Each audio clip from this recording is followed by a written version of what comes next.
we shall be reflecting on the theme: the love we have for God must be manifested in our relationship with our neighbors, or else then we are not true to our nature. Now, in the first reading from the book of Deuteronomy, chapter 6, verse 2 to 6, here we'll be categorizing this reading into two. In the first part, Moses was calling his people to fear the law of God, to fear God. And in the second part, Moses was calling his people to love the law of God, to love God. Now, what does loving God mean to us? Or what does love mean to us? Love is sacrifice. Love is helping people. Love is making peace. Love is not proved by words, by ceremonies, by singing, or by any achievements. No, love is proved in action. And so now, to love is simply to accept the will of God, is to accept that God has revealed his plan in Jesus Christ, such that we use all we have, our souls, our bodies, our strengths and energies, we use them to bring into fulfillment the plans of God. Now, dear friends, why should we love God? The second reading today from the letter to the Hebrews now explains this: that while death has prevented other priests from making sacrifice to God, Christ remains the only high priest who reigns forever, who death never obstructed his reign. Christ is that eternal high priest. And so, while other priests make sacrifices with animals, Christ comes, used himself, he sacrificed himself instead. For what? For our salvation. Instead, he is much interested in our salvation and not interested in the gain from us. No, but in our salvation. Now, centering on the gospel reading today from the Gospel of Mark, chapter 12, verse 23 to 34. Now, concentrating on this reading, which builds the theme of our today's reflection. Now, where a scribe approached Jesus and said, "What is the greatest of all commandments?" The people of Israel had about 613 laws. But having this in mind, this scribe came and said, "What is the greatest of all commandments?" And Christ replied, "The greatest of all commandments is loving God and loving our neighbors." Now, Christ in Matthew categorized this loving God and loving our neighbor as similar, but none of them is inferior. But Luke tries to describe this love, tries to bring this love, loving God and loving our neighbor, into one, putting no discrepancy between the two. And now, Luke tries to present to us that if we say we love God, then this love must be manifested in our relationship with our neighbor.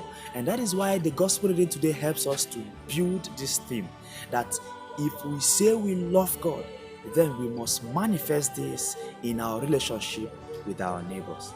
Now, dear friends, the question is, how do you love your neighbor?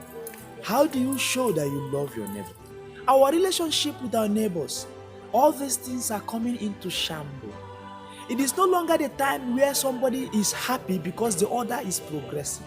People now become unhappy. People become angry that their neighbor is progressing.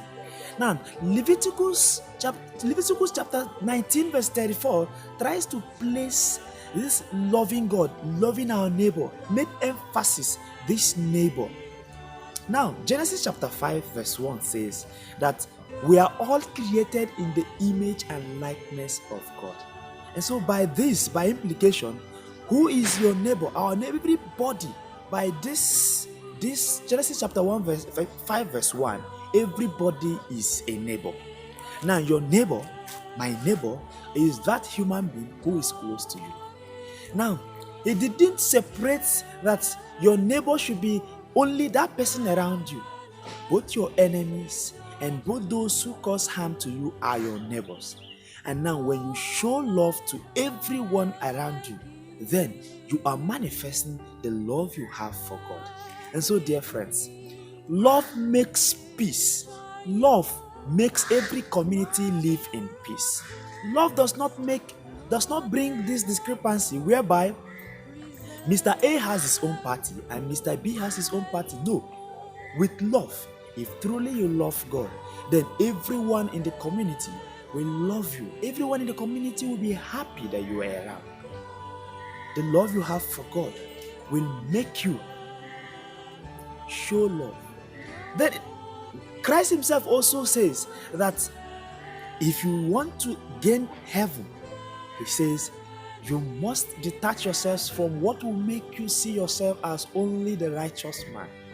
Now, see yourself as all of us being created in the image and likeness of God. Christ says all of us are everybody. That emphasis, everybody. Neighbor. Your neighbor is everybody. And so show love to your neighbor. Can you simply show love to your neighbor today? Can you simply look around, check around, look out to people who are suffering.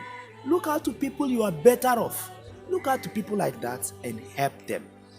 In our community, there are people who have these good hearts, but they have been discouraged by one harm or the other, by one out of goodness they showed, which in return they got one pain or the other.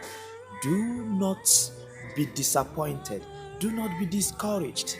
That Christ says, if you must be a Christian, if you must follow me, take up your cross and follow me.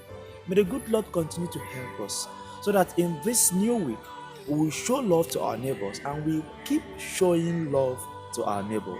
Now, the greatest of all commandments is loving God and loving our neighbor.